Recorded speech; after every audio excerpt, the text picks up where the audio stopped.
Welcome to Archery Country Podcast.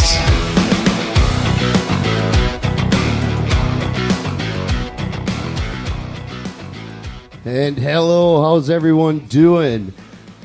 Don't be alarmed. You're not hearing anything wrong. This is a different voice. This is not our beloved Wade talking right now. This is Troy Spooner. And before we dive into this show, I'm just going to go over a little bit about myself to let you know who I am. So basically, long-time customer, short-time employee. I've been here about a year now. And Jake finally talked me into coming on and helping out here, and it's been fantastic so far. And we are located right now at our Wade Park location. And to my left, I've got one of the famous names of archery country here, Mr. Brandon. Brandon, say hi. Hey, how you doing? Awesome. Next to him, we got John. John, how you doing? I'm doing really good. Hope everybody else is too. Oh, man, you sound good, too. That's great. And we got a special guest with us today. We're going to go over some exciting topic with this guy. Jaren, how are you doing? Better than ever. Awesome. So today on this podcast, we're going to be going over dog tracking wounded deer. This is something I'm kind of excited to hear about because I've always thought about doing this. Like how I never knew how to get into it or what steps I needed to take. So this is going to be fantastic. Yeah, and this is something relatively new for Minnesota, right? Yep, just came to be legal in 2019. Yeah. So, yeah, 3 Very years cool. max. So why don't you tell us a little bit about yourself? I mean, how did you get into this? Yeah, I mean, heavy bow hunter myself. Pretty much know Brandon for 10 years plus just because I'm a bow hunter. Do a lot of deer, turkey. Used to do waterfowl, got out of that. Have dogs for that. And then 2018, I had a deer where I thought I was going to need a dog prior to it being legal. Just talked to a guy that was doing it out of state during that just to give me some knowledge, and the guy was full of it. Shane, he's part of our Minnesota tracking group as well. And I'm like, man, that guy can find deer flat out because I found my deer in like 80 yards and he never showed up. So I'm like, if I can benefit myself for finding deer just from being on more tracks, I should do it just to better myself as a hunter. So that's what kind of got you into the whole thing is you actually got to use a dog, see how it's done? Yeah, not use a dog because that was 2018 when I shot that deer, but he was tracking in Wisconsin, and which was legal well prior to that. But just the amount of tracks and knowledge he had from deer previously, like he pretty much pinpointed where I'd find my deer without even showing up, and just wait times, and yeah, I walked right up to it. That's incredible.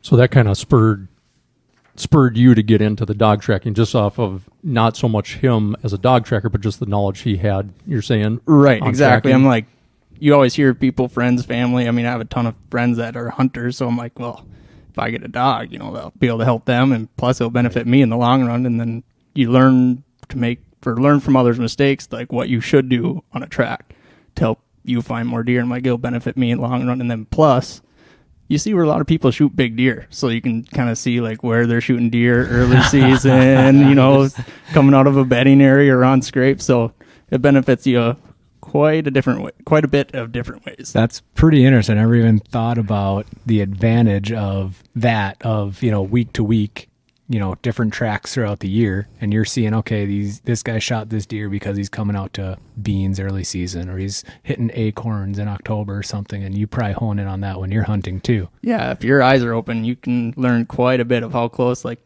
oh yeah, this deer is probably bedded right on that point, and he's 70 yards from it, had no idea of it.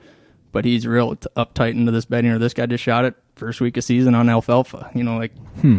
Benefits you as a hunter quite a bit. Oh, that's really cool. So was it that moment right there, like after doing that and seeing how some of this is done, is that what got you straight into doing all this and sparked that fire to do it? Yeah, I definitely got the idea in my head, like I said, just the knowledge he had. I'm like, I got to try to better myself. And then plus, the dog I had that was a bird dog, which I really got out of that as I grew up into straight deer. I'm like, well, my next dog should be a shed dog, as everyone thinks. And then on top of it, well, now she could be a blood tracking dog, which she does both. Better at tracking deer than she is finding sheds, I'll say that. But yeah, so then when I was able to get another puppy, it was just strictly a deer dog. She doesn't know how to fetch hardly anything, but she just tracks deer. How How do you start, or like what's the training process or the requirements to be a blood tracker in Minnesota? Nothing like licensing. So the training or the tracking process, though, like you start them off as a puppy as you would any sort of training. Obedience training for me came first, and then just started with simple liver drags, and blood. So liver is really sweet smelling and it's really enticing to a puppy. So it just gets the idea of the command track or whatever you want to use to follow that liver track. And then as they develop and get better at that, you'll start using blood or hooves. And you just keep transitioning from drops every 3 feet to 6 feet to transitioning with a hoof and blood. And yeah, you just get to a point where they only use hooves so the blood tracking thing isn't really true. They'll start tracking off the interdigital gland of the hoof more than the blood and the skin particles as they're walking. That's interesting. How long, and I'm sure it's different for, every dog, but is there a certain amount of time like that it took your dog to, pick up on this? Was it a matter of months or was it a year? Oh, well, she's not even 2 yet. So February 10th will be when she turns 2. So her first year, I think she did 18 tracks, but mostly friends and family at that time. So we had easier ones. And I think we went 13 for 18. And yeah, she was picking up on that at 7-8 months old. Okay, so she picked up on it really fast. Yep. And obviously some of the tracks I did the first year weren't as hard as some of the ones I did my second year, and I'm sure they'll get harder as you take on more. Mm-hmm. So when your buddies knew you had a dog in 2019, was it like, hey guys, anytime you shoot a deer, even if you 10 ring it, call me so we can come get her some experience? Or was it still already like, hey, I didn't make the best shot, we should call Jaren? You try to take as many easy ones as possible. So opening night, I double lunged one. The dog's coming regardless if I see it fall or not. And you tell as many hunters as you can, like, yeah, if you shoot one, smoke it, see it fall over. I want to take that tracking training, just because there's so many scents that you can't imitate as a training process. Is what the real thing provides. So the skin particles, they say they can smell the breath and all that stuff that they're able to pick up on, to where the real thing is way better than training. But there's also way more scent coming off a live deer than is what we're putting down as a training track. Mm-hmm. So, yeah, I mean, the first year, probably 6 of the 13 were layups. So it'd be 7 true recoveries, I would say. I think it just makes a big difference, just like anything. The more you track, the more you're standing behind your dog, the better you will become as a trainer and a tracking team. Learning to like read the dog and everything. I relate it to hunting pheasants or grouse behind a pointing dog. And the more time you spend behind that dog learning what its body language is, and the more time you're out hunting with it, it's just getting better and better and better. Yeah, it's kind of, I wouldn't say a misconception, but like usually when you're tracking, it's not just like you show up, you put Ada on the track and she's going to run you right to your deer. It's still a team effort, just like you said, reading a dog's activity level of how excited she is on the track, or you catch that head turn of her diving off the deer trail that you've just been running down. You kind of just put that mental note in your head, like, something happened there. She might have missed that 90, like especially when they're younger. She does. She'll blow through a 90 because she likes to work fast. And then I just couldn't catch that head snap. Like she knew something changed there, but kept going straight because there's more sense going down that train. Well, then usually she'll come back and fix herself. But if she doesn't, I'll go back to where your last known blood was, or where you think the last scent line was. And she'll usually make that turn the second time to just keep running. Yeah. So if we back up just a little bit here, on your dog that you have, how did you decide, and what breed you have, but how did you decide that? Yeah, so first things first, I'd say you pick the dog to fit your lifestyle is what I've heard. Like I said, had a waterfall dog, black lab prior, really liked her, easy to train, like black labs myself, so I picked up another one. And they also say Labradors are very common for tracking. And yeah, so you fit the dog to your lifestyle and then train it to track. They're all capable of doing it. Don't care if it's a hound style, rat terriers, all the above, beagles, they can pull it off. Really? Yep. That's kind of interesting. I didn't know that. That's a lot of different breeds you can get into there. Yeah, huh? I mean, is like a smaller dog going to be better than a larger dog to get into tighter spots, or doesn't really matter? In Minnesota, you're tied to them by a 30-foot leash, so wherever your big dog goes or small dog goes, you're following them with it. So there is no tighter spots. Your dog's going to find your deer in a cave. So but for a short-legged guy like me, smaller dog, easier to keep up with. Probably, yep. Yeah, like I said, I know we got bloodhounds, coonhounds, rat terriers, black labs, golden retrievers, German shepherds, mix and variety all across the board that are tracking just in the Minnesota tracking group this year. So they're all capable. So when you say Minnesota tracking, what did you call it? Minnesota tracking dogs. So there's a Facebook group. Then I think there's 27 trackers to start this year that tracked and took calls and stuff off that Facebook messengers or calls. There's a map of where we're all located, and that's pretty much the way you got in contact with a tracking dog, is through that webpage or just word of mouth from others. And yeah, I think we did 400 plus tracks this year with 170 plus recoveries as a group of pretty dang good. So then do you, like for yourself, did you have to be a part of that group or get licensed through that group or something? So no. This year, I just messaged David, one of the guys, and said, she tracked last year and he had to just show a proof of recoveries that, she found X amount of deer and show with photo proof that they're true tracks, not just layups. This next year, we're actually going to do Uvt testing, which is United Blood Trackers. That's pretty much what was prior to Minnesota Tracking Dogs, their national kind of website you can find trackers on. And they have different testing levels, Uvt 1, Uvt 2, Uvt and 3, I believe. And so this next year, to get on the Minnesota tracking map on that web Facebook page, you're going to have to pass UBT 1. Otherwise, you're going to be shown as a tracker in training. And what that will do is just kind of allow the hunters what they know is going to show up as a tracking team. Because you could have a guy that's going to be tracking the very first deer or a guy that's tracked 300. Yep. So helps the hunters know what is kind of showing up. What did the UBT stand for? United Blood Trackers. United. Okay. Yep. So UBT1 testing is 3 to 4 ounces of blood, aged 3 to 5 hours, I want to say, a distance of 500 yards, and 2 90-degree turns with one bed. Well, so they really that's intense. Yeah. And that's the beginner level one. Oh, wow. So like UBT2 is 3 to 4 ounces of blood, 8 to 900 yards. Don't quote me on that. And same thing, I think 2 or 3 90s and possibly 2 beds. And then I think 3 is where they can do anything they really want: circles, stars, loops, backtracks. They're gonna test you. So you're taking this dog and you're running this test with it to like license it, or just to it's like getting a certification through United Blood Trackers. Like, yep, this dog is capable of tracking, and the team is. So like, it's not your first time showing up on the track. You've got a verified guy with a dog that's verified showing up to your worst case scenario, basically, as a bow hunter. Exactly. Yeah, so that way the person calling you knows what your dog's capable of, what you're capable of, versus maybe someone less experienced, right? Getting the dog off the couch and coming to track your deer for something to do on a Saturday. So my question would be, let's kind of dive into more of the hunting side of it here. A guy shoots a deer. From a tracker's perspective, what should be the next steps taken? Let's say 2 different scenarios. Let's say 1, a guy feels extremely confident, close range shot, felt good, lots of blood right away. Second one, guy doesn't really know what he's looking for. Maybe he's a newer hunter, doesn't know if he hit it good or not.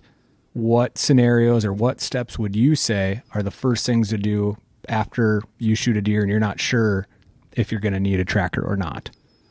Yeah, so time is king. I mean, the deer will be dead in a half hour or 2 hours, or it'll be dead in a half hour. Still dead at 2 hours as is in a half hour. So giving them that first hour just to kind of let things die down, make sure that it's not laying 30, 40 yards from you and rebed it up. So when you're crawling down your stand to check your arrow or anything like that, that you're going to bump that deer. Because there's a lot of times, especially this year, I've seen it more often than I thought I would, where that deer loops back and will actually stare at the spot that was actually shot. So when you climb out of your stand without realizing it, you already bumped that deer. So it pays to sit there and wait and listen to make sure that that deer isn't circling back on you or watching. After that point, go down, check your arrow, and, you can find different pictures like, oh yeah, high pink blood, lots of lung, kind of guessing of where you hit. You can probably get on that tracker right. But now if you get into that darker colors and guts, At that point, you just kind of do your research and realize you're probably going to end up leaving that deer sit. And you could call a tracker and just get their input because they're pretty good at telling you how long you should wait before you track. There's a lot of times that you'll get a call and they seen the deer bed up at 100 yards away and they snuck out of there on a gut shot. And they'd be like, well, I want you to come track it today or tomorrow morning. And be like, that deer's going to be dead there tomorrow morning. You're not going to need me as a tracker. And they won't believe you until they walk up there the next day and find their deer. So it goes both ways. Now, as a new hunter where you don't have the experience behind you, it might be worth calling a tracker right away just to get their input. And they can tell you or guide you what the rest or best bet is moving forward. How does that work with a guy that calls you and he's trying to describe where he thinks he hit a deer? That's got to be an interesting conversation. Yeah. Where they hit a deer. I've been told to put a dot of where they tell you and put a 3-foot circle around it. And that's about as accurate as it is. The adrenaline that comes from hunters, I mean, your brain will naturally kind of make you think you hit better than you did often. I mean, even me shooting at Romany deer, I've definitely even witnessed it firsthand. Like, there's times I thought I smoked a deer, but I did get a single lung. I hit lower than I thought, but I hit it right behind the shoulder. It's going to be dead. And that happens a ton. And there's times where, yeah, they hit way higher than they expected, or in the neck, and then they got in back of the head. You know, like, it's all over the board. You know, and you take a grain of salt of how accurate the hunter is based off the knowledge of how many deer they've shot. But even at that, some of the best hunters still make mistakes. Well, everybody gets worked up. Oh, yeah, for sure. So what about like weather conditions and stuff when you're doing all this? How much does that play a factor in all of it? It does, but not as much as you think. You know, high windy days are probably harder than anything. Really dry conditions, but usually in the fall you're dealing with a lot more moisture. Which moisture people think rain. Is that going to hurt your dog tracking wise? No, it actually benefits them. So the way their noses work, the more moisture, the more they're able to smell that scent molecule. So if you get an inch of rain, it actually doesn't hurt. The only thing it does hurt is confirmation for me behind the dog, seeing that blood trail, if there is one, for me to follow. So like a gut shot deer, a guy shoots at night right before rain. Yeah, the deer isn't going to be dead for them to track before the rain. It's going to be tomorrow morning. So they need a dog because they're not going to have anything to track. So that's when I come in. Ada will take that trail, and I'm just running blind following her, which is exactly what I'm supposed to do. But it hurts me because I can't have any confirmation that she's right. But as a team, it doesn't affect her. Same thing with light snow. So like with that rain, let's say they decide they let the deer go overnight. It rains. They went looking all day for this thing. There's no blood to find. Like that dog does not need any blood to go off of. Their nose is that strong that they're going to pick something up. Yes, but in the scenario you described with them going and searching all over the place, very tough track to take because they grid searched. If that was a clean track, she would probably, you know, and if with a gut shot, they're usually not always dead under 200 yards, run that pretty quickly. Did one this year, guy shot it with a muzzleloader and no blood at hit site, completely thought he missed just off the deer's reaction. I assumed a gut shot, and yeah, we were 350 yards, 7 minutes, no blood the whole way. So yeah, she's smelling the interdigital glands in the hooves at that point, or the scent particles from the hide. You know, I can't exactly tell you for sure, but we're assuming it's one of the two. Sure. And I had no blood the whole way, so I'm just following her, just their body reactions of how she was tracking. I knew she was right. How does your dog act like when it gets, so to say, birdie or whatever you want to call it? Yeah, it's not, I don't know, it's so hard to describe when it's your dog, I guess, without seeing it. She doesn't like put her nose to the ground like you would expect, like you see the bloodhounds do, you know, when they're tracking out a human. She kind of just walks slower and just looks intrigued, or like she gets more intense, more into what she's doing, more focused. Yep, kinda. like her tail will wag a little bit, but she's not getting like birdie type where her tail's going berserk and she's super excited because something's right in front of her. Now, if I go get on a hot track, she'll start moving really faster, and a hot track is just something like where I just bumped a deer, that not the deer I'm searching, but it's just a super fresh track. And I have to we're like, oh, she's really excited, but it's not the one I'm tracking because mine's 20 hours old. You know, so that's where the team comes in, because she might want to follow that fresher sign because we just bumped and stressed out a deer. But I got to bring her back and go to the older track, and then she'll usually keep going from there. And I'm just curious, too, like in the wintertime, I mean, obviously you got tracks in the snow and whatnot, but does cold weather affect the nose on a dog? Not so much. I mean, depends more on their cold of their feet. Like there's dogs that aren't just made to be out in the cold. I know there's a couple of our group that say their dogs don't handle the cold well physically more than the tracking. Like their noses can handle it. I mean, we did one this year, late December, that was 6 degrees, something like that in snow. Really hard crusty. It was actually a really fun track. I think we went 1.6 miles and deer was still alive when I got there, and I backed out and Hunter went another 7.5 before he recovered it. Oh, wow. So what happened there is he shot that night. I tracked 1.6 miles, Ada's step for step, never really missed a turn or nothing, crossed 2 roads, and I ended up crossing a river. And then at that point I could hear the deer get up and start walking away. And I called her quits because the deer was still alive and I just bumped it. But now that I got him up, the guy had fresh tracks to follow. So he followed it for another 7.5 miles before he got another arrow into it. So just out of curiosity, what's the shortest one you've ever tracked? What's the longest one you've ever tracked? Shortest?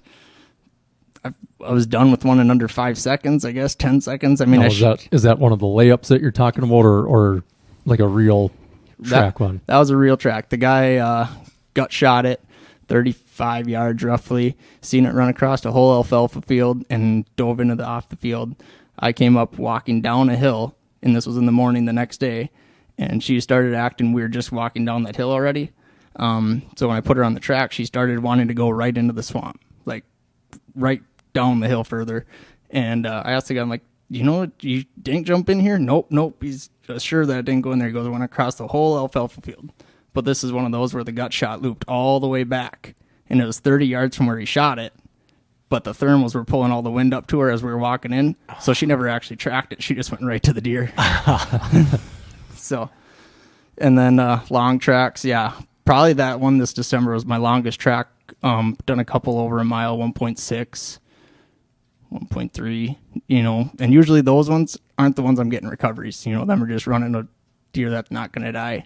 The recoveries are usually probably under 400 yards, 500 yards, unless the hunter bumps it, and then you can get closer to 800-900. Some guys find them miles. I haven't yet, but. So do you find that sometimes the dog gets confused if he's chasing after that interdigital gland, like you were saying? Like, I mean, there's deer running around all over that area. How does each gland have its own scent, and that dog knows which one to follow? Yep, exactly. So each deer has their own physical scent that the dog is able to pick up on. It can get difficult if there's like 20, 30 deer in the field, gunshot goes off and just scatters everywhere. Well, the deer start producing that scent when they're hit or stressed. So when they're all scattering off the field, there's a high stress content. So a lot of them will have that smell, and knowing that you're on the right deer or not at that point is tough, but they'll usually die off, the ones that aren't hit, after about 80 to 100 yards, because they'll go run into the brush line, calm down, and then keep going. But where if they're hit, it's obviously a scent line right to the deer, hopefully. So yeah, she can pick up that. So it might take a couple restarts to get her on the right deer in a scenario. But then once you get through that first 120 yards and the dog is locked onto that deer, it's kind of hard to turn them away. Man, could you imagine having a nose like that? That's crazy. I don't think you would want to have a nose like that walking around in stores. Probably not. I guess I didn't know that, like when a deer gets scared or nervous, whatever, that it puts off a different scent, and so that's what the dog's actually tracking on for the most part. Yep, exactly. So like a lot of times that's how you can tell if the deer's, as dumb as it sounds, that you can tell that the deer's hit fatally or not is because as their stress level goes down, say that hits a high shoulder or something like that, that first 300 yards you got blood and you run it right to a bed, you get to that bed, and all of a sudden she just doesn't want to take a track off of that anymore. Like it's because that deer probably bedded up there for 6 hours, calmed itself down, and just walked away. Right. So like she's not tracking just deer, she's tracking injured deer. Yep. So like there's no scent line leaving that bed. So like usually you'll run a line right to that track and you'll be like, I can't leave this spot. And you kind of have to tell the hunter, like, she's not done tracking. I just don't think your deer's hit fatally. So when you were saying, you were on this track with that guy and you got it to a certain point, bumped him, and the hunter went in after him. Is the hunter that calls you, they're always with you, I would assume, going to try to recover their deer, right? Can they carry a weapon while you are tracking, this deer? Yep. So in Minnesota, they can carry a weapon, and we've been told both ways from the DNR if we're allowed to stay there with our dog to dispatch or kill the animal if we come up on it, or if we have to remove the animal. More often, I mean, we always mostly remove the dog, or I've never stayed there if that happens, just because we're not supposed to turn the track or recovery into a hunt. So it's kind of up to us of when that point takes place, where the deer that he shot that day, I was almost certain the deer would have lived, and I believe it would have if he didn't do what he did to catch up to it and just drain it on a single lung hit. If he would have left it, deer probably would have been 100% fine, but he turned it into a hunt and tracked it essentially through snow for 7.5 miles before he got a second opportunity. So, if we come up on a wounded deer with a one lung, which they're very minimal odds of finding, you can dispatch it, but usually we're not going to be on site watching. Yep. So that's when you and your dog back out then. Yep, exactly. Usually you'll see the deer bedded up, be like, hey, your deer's under that tree. I'll meet you at the truck, go finish it off, and I'll wait to hear from you. Yep. Well, I think at this point, we're going to take a little short break here, and we're going to hear from John on an archery country tech tip. John, what do you got for us today? So for today, kind of relating to what we're talking about, preparation going into hunting season, and to make the best shot you can with a broadhead on your arrow, which most guys don't practice with enough, I would say, is to come in midsummer, preseason, and actually get their bow professionally, like paper tuned or even like broadhead tuned, to ensure that they're getting as good of arrow flight as possible with their broadhead setup, so that your practice matches up from your practice tips to your actual broadheads.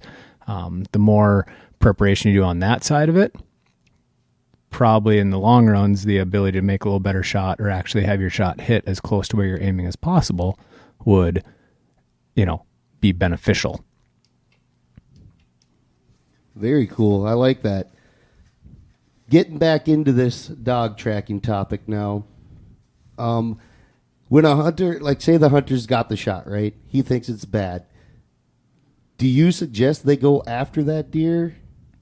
Like start looking, or if they know it's a bad shot, are we going to sit back and say, do we need to make the call now? Or what would you suggest them doing?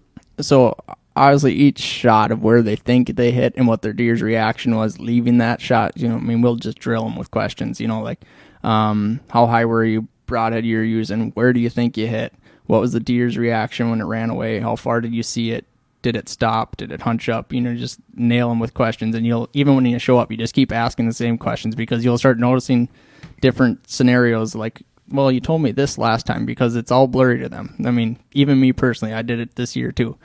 And so you try to get a good idea. So if all of a sudden you're like leaving after that questionnaire you give them, like, yeah, I think that deer's going to be liver, gut hit. Me personally, I try to treat everything that's a liver, gut hit like a gut hit, because they can read so similar. And I don't want to go in there and bump that deer at 8 hours thinking it's a liver when it's just straight guts. I always err on the side of caution as a tracker so that I can try to recover it. So like if it's a liver shot hit, you shot at 5 o'clock at night, usually you could go track it at 2 a.m. Well, what's another 6 hours, get it into the 14, 16 hours to wait till 9, 10 a.m. to where we're allowed to look at it in the daylight compared to after dark. So each scenario where they hit one out, they tell you like they neck hit one, which they're tough. You can just go in that night, like right after he shot it, because there's nothing that's going to make it die long term. It's either dead or not. So you can track that deer right after they shoot it and have no issues with it. So it's all shot specific of where they're thinking they hit. And then once we show up, we'll kind of analyze what we've seen and like, yeah, I agree, this is probably neck hit. We're going to keep going until we don't find it. Or, whoa, I got, gut matter here. We got to call our quits and come back tomorrow. So there's times where you do come back twice or 3 times to that same deer track based off what you're seeing. So then the best thing, basically what you're saying is, me as a hunter, I know I made a bad shot, liver maybe even further back. I got to decide right then and there, am I going to make the phone call for a dog tracker, or am I going to try and do this? That's probably the best scenario, right? Just stop right there and figure out which route you want to go. 100%. So clean track versus a grid search track, your recovery rates, and there's some statistics in front of me, will drop dramatically, like 50, 60%. If I get a clean track and it's going to be a gut hit, I mean, the likelihood of me finding a gut hit deer is over 90%. And one of our guys that broke down his rates in front of me, he's running 93% on gut hit deer that no one else has tracked before him. So, I mean, it's as close to 100% as you can get on a terrible shot, supposedly, on gut hits. But not all the times do I want you to give me that clean track, because we're taking other calls too, to where if you, like I said earlier, if you've seen that deer bed up and you 100% got out of there scotch-free, I want you to go find that deer in that bed, or at least take a 100-yard track, to see what you're seeing. If you think you hit it pretty good, but you're not sure, never seen it fall, well, I'll probably tell you to go track at least 100 yards or 150 yards, keeping an idea of where you walked. Don't start doing arcs and searching for it. Just be real methodical of where you've walked, and then we can come in after you. It's when you start branching out 20, 30, 50, 100 yards where you make it really tough. Brandon and John, how many times have you guys ever had an opportunity or a situation where you were like, oh man, I wish I had a dog right now? Yeah, I mean, there's definitely been a time or two for me where, in the past where, and it hasn't always been legal, obviously, but where it would have been nice to be able to call Jaren. Mm-hmm. We had one this year that was shot and hit back further. And if it would have been a different time of year, I think that there's no way we would have found that deer without a tracker. But because of the amount of snow that we had just gotten, without that snow, there's no way. There's just no way. If it would have been like October, that same shot, same scenario, I would have been on the horn already and got to see this dog work. What was the scenario? What did you have going on? It was a buddy that hit a deer. It was like December, hit it back, got down, checked the arrow, said that he had seen the deer standing in one place on the edge of this field, and then it got dark. So he assumed that it walked off into this set aside, which it did, but it only went about 5 yards and it bedded down. So then when he got down to go look for initial blood and to go check what the blood looked like in that spot where the deer was standing, unknowingly bumped the deer. Didn't hear it because of the snow, and the wind had picked up quite a bit. But we had 8 inches of snow on the ground, and then when I got there to see what had happened, we backed out again after seeing what color everything was, and we waited like 4 more hours before we went in. And I mean, I don't know how long that deer was actually expired by the time we found it, but it was not very long. So like from the time when you checked that arrow and you decided, oh, we're backing back out, we're going to get out of here, we're going to wait 4 more hours, is that when you would suggest a hunter makes a call and say, hey, do you guys think you need to come out here? Or really, doesn't cost anything to call. At that, like getting a second opinion, especially a professional opinion, we'll put it as, because it helps. I mean, you got a good hunter, hopefully only gut shoots a couple deer in his life, 3 to 5, where every day I'm dealing with 5 to 6 of those calls on a daily basis. So basically they can call you for a free estimate. Yeah, of just what could happen. Like, what would you do in this scenario? I think I got shot this deer. When should I go track it again? And this is what I seen. Well, yeah, you might not.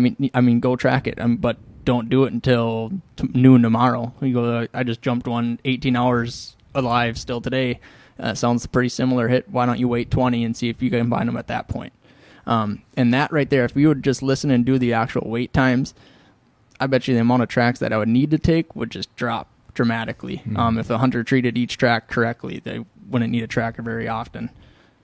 So then, go ahead, John. So going back to what you just said about the free estimate, what are we talking about for like cost of a tracker? Is it different per every guy? Is it a set rate? How does that even work?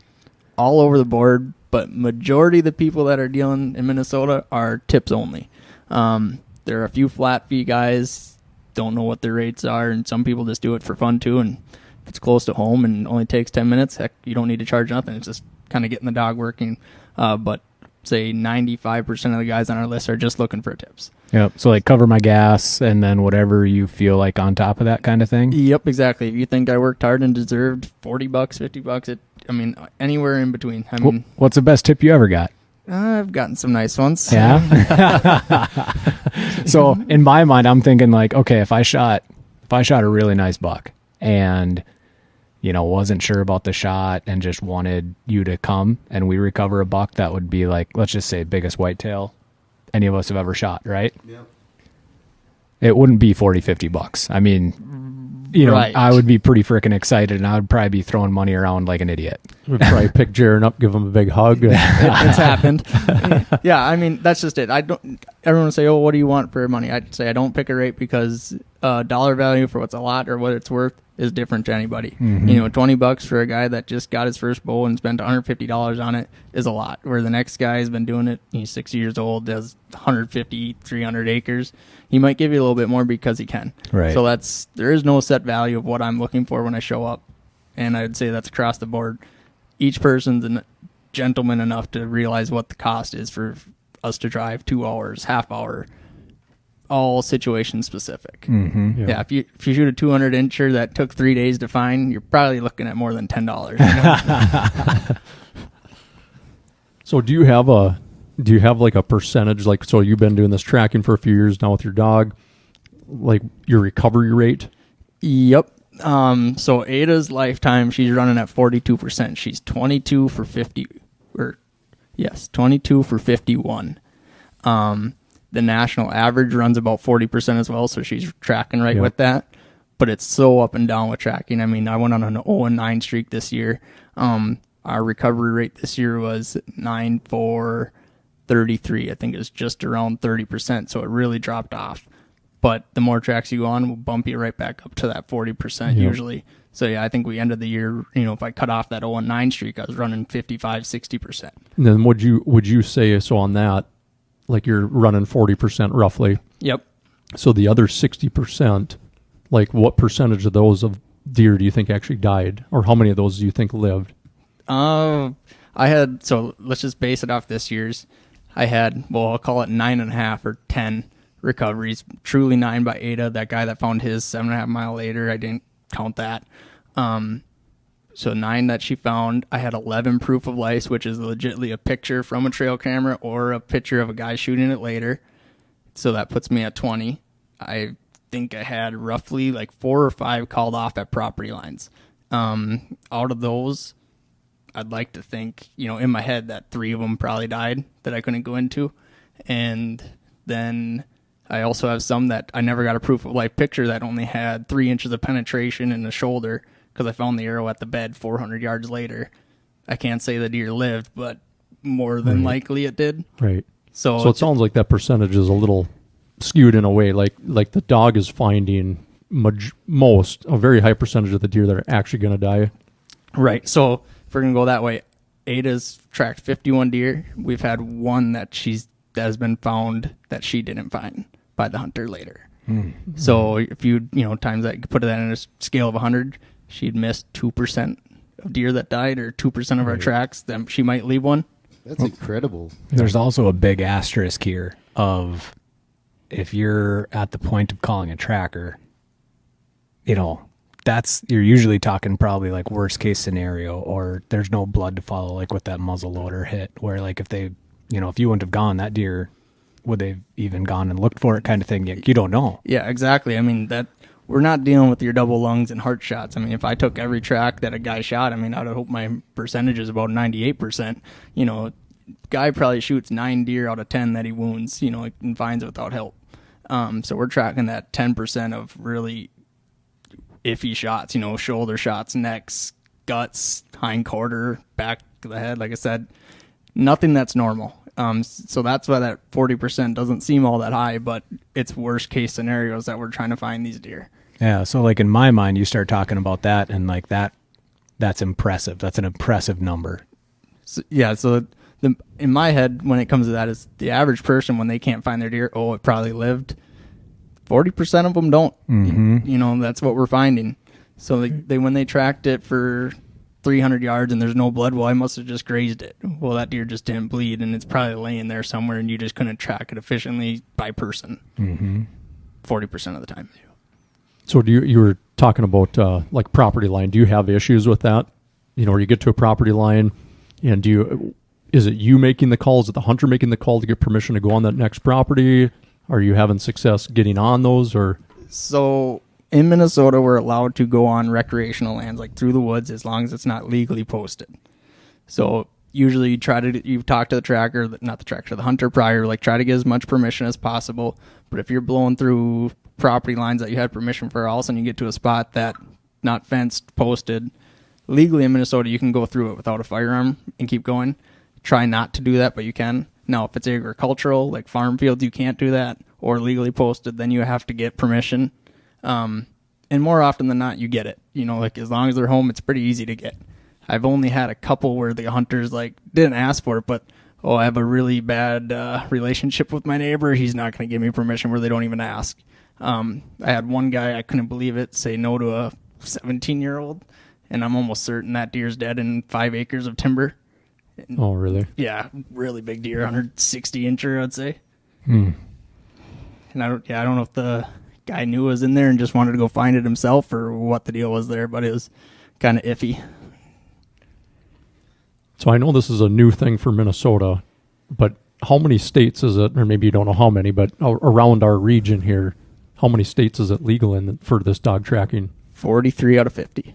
Oh, so it's Yep. most So of them. that's the information you can find on United Blood Trackers page, and they will actually give you like the list of trackers per state, etc., and which states it's not legal in. Like California is, I think, a gray area. You can track in some parts of it. There's like Rhode Island, Massachusetts. I know the majority else of them you can, but they're not all the regulations are the same for each one. Yeah, that's actually a lot more states than I. Way more. And Than I Minnesota was would've one of thought. the last ones. That I don't know. I know in the last 5 to 10 years, it's gotten way more popular. And I'd say even in the last 5 years, that Iowa just switched over in 2020, I think. I don't know how long Wisconsin's been doing it. Obviously, Minnesota in 2019. I think it was a bigger thing like across seas, like Europe used to do a lot of dog tracking. I think that's where it kind of generated from and came to United States from that. So I'm just kind of curious, like, do you have like some wild story, some crazy track job you had, something that just stands out over the rest? Well, they're all crazy in their own sense of value. Crazy in which way is really the question. I mean, crazy finding, I found a 15-year-old's 187-inch typical. That's pretty crazy. That was nuts walking up. He thought it was like a 140-incher, and then when he stumbled upon a 187, he kind of takes your breath away. No ground shrinkage on that Yeah, one. that Oh, was- man. that Why was can't that happen to me? Now, I done a track for myself personally where we went like a half mile, and that was just this year. Well, total track 1.2 miles, but I went the first 0.7 without a dog. And then we came up on that one still alive, and Ada went down to lick its nose, and the deer stood up and started bull rushing us. Oh, wow. 200-pound deer staring at you like it's going to kill you. I mean, it's pretty freaky. That gets the heart going a little bit then right there. Yep, exactly. I ran for sure. What did the dog do? She ran as well. Really? Yeah. Yeah. So she went up and started licking its nose. The deer stood up, and I mean, just angry eyes. She ran behind me. Ada came and ran behind me, almost squealing. And the deer started blowing snot and actually snort wheezed at me about 7 yards away. And I was like, I'm gonna get bull rushed here, and I'm stuck down in a ditch. And it decided to take flight over fight because I was screwed if he took fight. Did you have to go change your shorts then? Yeah, I wiped twice. So at a moment like that then, because you said before you can't carry a gun when you're doing this, right? No weapon? You can carry a gun, but the dog can't be present when you kill it. So how far away does that dog have to be when you got that deer standing there ready to run you down? Yeah, so that's where it's a gray area. Like, more often than not, you remove them from the site entirely where they're not sitting there 10 yards away. You get them out of sight. Back of the truck if you can, or, over the hill. So, yeah, in that scenario, I went up. I got out of there, got her up and tied her up over the top of the hill, and then came back with my bow into that drainage and finished the deal. Rodeo. Yeah, that's it was, crazy. it was nuts. It's not too often from a hunter's perspective that you end up looking at the deer saying, like, no, he's going to win this one. There was no question. I was outmanned there. And it's crazy. And we talked about it. So in that week, that would have been October 28th when that happened to me. I think there's 3 or 4 other trackers that had their dogs and themselves charged that week. They're just so built up on testosterone, and they're ready to pick fight over flight. So when you come up on a live deer, which seems like it happen more often than you want to, you got to be worried because they will charge you. Mm-hmm. Well, I learned this year how dangerous antlers can be, which I had never known that before. Loading one into the back of the truck, I had a buddy take a tine to the face, and like I didn't even know that was a thing. Mm-hmm. I wouldn't want that on a 200-pound angry deer. I mean, that's some damage, man. Yeah, one of our guys this year had their dog picked up in its horns and pushed up against a poplar tree. Oh my goodness. Yep. Did anything happen to the dog? I think it had 2 gouges and I don't know if it got stitches or not, but definitely got pulled from the area. Wasn't ready to keep going for more. That would make me a little gun shy too. Mm-hmm. Oh man. So how can people, like, is Facebook the only way we can get a hold of you when we want to contact you? Is there anything else? So right now, Facebook for Minnesota is the best option, going to the Minnesota Tracking Dog group. Otherwise, there's United Blood Trackers. 2 of them are all going to be UBT certified guys on there. Between those 2 options are where you're going to find a tracker if you're completely new to it. Now, with it becoming more popular, your network of guys that know of you is a lot bigger. I mean, just in 2 years, I don't know how many random calls I got from people like, oh, I heard from a guy from another guy that you track deer. Yes, I do. You know, Sure. so it's growing with popularity very quickly now. But if you're new to it and don't know of anyone that has one, yeah, those Facebook tracking dog page or UBT would be your best bet. How is that Facebook page laid out? Like, is there a section on there they can click and it's just a list of names, or? Yep. So there's a Minnesota map which shows all the counties, and it'll represent a number. So I don't know, I think I'm number 7. And then you can relate to that number to a tracker on a list. So number 7, Jaren Tschida, dog's name, Ada, phone number, and location of where he's from. And you call him, and usually what we try to do is not have you call like all 27 trackers trying to get when they show up. You try to delegate it. So like if I get a call from a guy but I can't get there, I kind of know where the other trackers are at that time, or the next nearest ones. Be like, well, let me talk to Andy. He's the next closer, Trenton. There's 4 of us in our area. Mark's another one. So we work together alongside, like, yeah, these 3 are busy, but Trenton's open, so why don't you call him? Here's his number. So is there any, like, unwritten law you don't cross someone else's path? Like if you're an hour north of me here and Tom, he's kind of up in that area, you want to contact him, or do you travel? Will you go anywhere? Yeah, so you start off trying to get the closest guy. Sometimes they don't answer, and then it's, you want to say it's a first come, first serve. You try to let them take it first because, one, you don't want to drive 2 hours to it, but you also got to give the hunter what he wants. If he wants a tracker tonight and the other guy's not answering, you just go kind of take it. But as if a guy wants to come track in my backyard for my neighbor, I'm probably sleeping anyways, more power to him. So, like, I ain't going to get mad if anyone's tracking outside my door because I'm not taking it. So, Right. What's the latest phone call you have ever received time-wise? Like, you got woken up at midnight or 2 a.m. by guys calling looking for trackers, or how does that? yeah, I was going to say, what's the late at that point? I mean, Yeah. I got guys that track till 6 a.m. and then they call me in the morning thinking that they're going 2, 3, 4, 12, all the above. All the above. Phone just rings. Yeah. Oh, man. It's a blast. One thing that I thought would be interesting if you've been tracking this, and maybe you haven't, but we get a lot of questions on broadheads here. So like your recoveries, let's say gut shots, just for instance, that sounds like one. You talked about that a lot. Is there a better, fixed blade versus mechanical as far as recoveries, or aren't you seeing really any correlation to the broadheads themselves? Yeah, I knew we were going to end up going down this rabbit hole with the whole broadhead talk being at an archery shop. I'll say that up until this year, I shot mechanicals my entire life. Loved every bit of them. Never had any issues. Started tracking more, and next year I'm switching to fixed.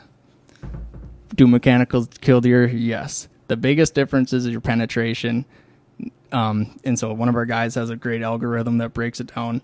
75% of the deer that he recovers have a full pass through. So that's a huge number. So like that's based off that 40%. Third, if we're going to go into 100, so 40 out of 100 that he finds, 30 of them have a full pass through. Now the difference in a mechanical pass through likelihood is 42%. So 42 out of 100 deer get shot with a mechanical. 42 of the arrows get pass throughs. Now you go to a fix, that number's 58%. So it's gained 20 or 16% more out of that 3/4 of the deer are getting found. So it's a really big number. And it's the deflections and all that stuff. The weird stuff that happens with mechanicals doesn't seem to happen as much with fixed. but mechanicals kill deer too. Right. Yeah, and I've always been a mechanical guy myself, and probably will still continue to be. But part of that for me is what's going to make me make the best shot. I'm worked up, I'm in the tree stand, maybe I'm at an awkward angle, and I may be torquing my bow, maybe I'm not in proper form, and the less, or the more you're torquing, the less likely that mechanical is going to get thrown off. This is in my mind, right? Yep. So it's going to be a more accurate flight, which in turn will help me make a better shot versus a fixed blade. If I'm torquing my bow, maybe my bow's a little out of tune, whatever, that shot might be off a little more. So I get what you're saying there, and I'm not arguing with you, right? But no, I agree 100%. In my mind, I'm thinking, well, shot placement's key, right? So what's going to help me make the best shot? And that generally is going to be the mechanical. Not all the time, but there's so many different ways you can look at the numbers of which one's better. If you believe you have a good form and you shoot high poundage, by all means, you can shoot really either mechanical or fixed. But now you get into lesser poundage, like for a single lung hit, where them guys try to blow through a shoulder, which it does happen, 100%. But the tracks that we get called on shoulder hits are very hard to find because it's a one-lunger. Because if it got both lungs, we're usually not going to be called. So all the shoulder hits that we see are always usually bad. I'm on here, the guy says 11% chance recovery rate if he shows up for a one lung. Yep. But that's not counting all the ones that got the penetration double lunged. Right. But so yeah, if you're going to deal with that tight shoulder, getting that double lung is huge. Getting the extra penetration is huge. And that's where the numbers could change. But yeah, mechanicals, like I said, it's a rabbit hole. Yeah, it really is. We could debate this till the sun comes I was out. going to say, I feel like if we were doing this live right now and taking callers, could you imagine what the phones would be doing right now? Oh, yeah. We'd be up till that 4 a.m. We'd be ready to go track a deer. Yep. Well, awesome. I don't want to keep you too much longer. I'm sure you're busy tonight. But is there anything else you guys want to add here before we wrap things up? The only thing the only thing I wanted to ask is, so now that you've been tracking for a few years, is there, what would be the one, main thing you've learned or the biggest takeaway, on this whole tracking experience over the last few years with trailing, iffy shot deer, not the best shots, right? Yep. Time is king. No matter what your schedule is or what you got going on or storm coming in, coyotes, you don't know, leaving the deer to die is actually going to find your deer more often than not. So you hear it all the time, well, I have to work in the morning. Well, that doesn't make your deer die at 8 o'clock tonight. It's still probably going to die at 8 o'clock tomorrow morning. So you can't go in and track it right now because otherwise there's a very likelihood you're not going to find it. That would be the biggest. And then the next thing is grid searching. So we want you to go out and find your deer without having to call us, but be careful about it if you think you had a bad shot, or if you get to that 150 yards and you start having that doubt in your head, like, maybe it didn't hit where I thought, which point should I call the tracker? I'd say if you get to that 150 yards and you're struggling to find blood, it's probably time to get a tracker on the phone because you're doing more harm than good at that point. Yep. Those two things probably mean the most in recovering your deer, time being most important. Mm-hmm. I guess my last question would be, so after getting to meet with you and getting to talk with you, if I just start calling you for every deer I shoot, whether it goes down in front of me or not, just to be safe, or is that going to annoy the hell out of you? Or No, I mean, it seems like that's what it takes place already. I mean, once the guys get an acquaintance and they hopefully like you, you probably get 3-4 calls from that family or that guy personally that year. And that's great. Now that's why I get so many calls. But at least you're still finding your deer and careful about it. And sooner or later, you're going to start learning yourself, okay, I know how to handle this one because I've talked to Jaren or another tracker 5-6 times. I know what he's already going to tell me. I just have to follow what he's going to tell me. For instance, we're going to back up to my deer that I shot this year. I seen the deer. I hit low, took out one leg. I seen the deer falling and making noises as it was falling. By the time it got out of sight, I already made myself think that I heard it dying with the noises of it falling, its head was hitting the ground. After I just watched it fall and stumble the whole way across my field of view, and then it laid there and just started stumbling. That's what happens to the average hunter every single time. And I've seen 50 tracks, and I did it to myself too. Right. You try to give yourself best case scenario as soon as you can't see it. Yep. So my final thought question, however you want to take it, again, after tracking a few deer or many deer, you tracked more deer this year than what the average guy probably does in 50 years. So let's say a lifetime of bow hunting, right? Yep. Maybe guy shoots one deer a year, let's say for 50 years. You did that in 1 year. After the experiences and tracking that you've done, shot placement, broadside deer, obviously deer at different angles, this is going to vary quite a bit, but let's say just perfectly broadside deer, shot placement, explanation, go.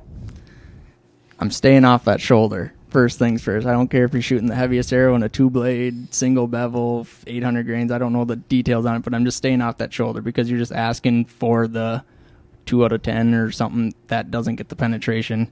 If you hit 4 inches behind that shoulder, you still get lungs. If you go back 2 or 3 inches, you're getting into the liver, gut, which are still 100% lethal shots, and you should be able to recover them if treated properly. But then staying off that shoulder allows you to have air towards that shoulder, which people don't understand. Like if you go straight up the leg and try to hit that triangle, you're not giving yourself any air forward. You're just hitting shoulder at that point. To where give yourself that 4 or 5 inches behind the shoulder. Allow yourself to have 4 inches to the left if the deer's facing left and 4 inches to the right to still be in the kill zone. Mm-hmm. And yeah, get it through the cavity and then you should be able to get it. Yep. That's awesome. Very cool. Well, I think we're going to wrap it up here. I want to thank you for coming out. This has been pretty cool. I'm glad we got to talk about this. It's a cool topic. Yeah. Nope, no problem. So hope everyone enjoyed this episode, and we'll see you real soon.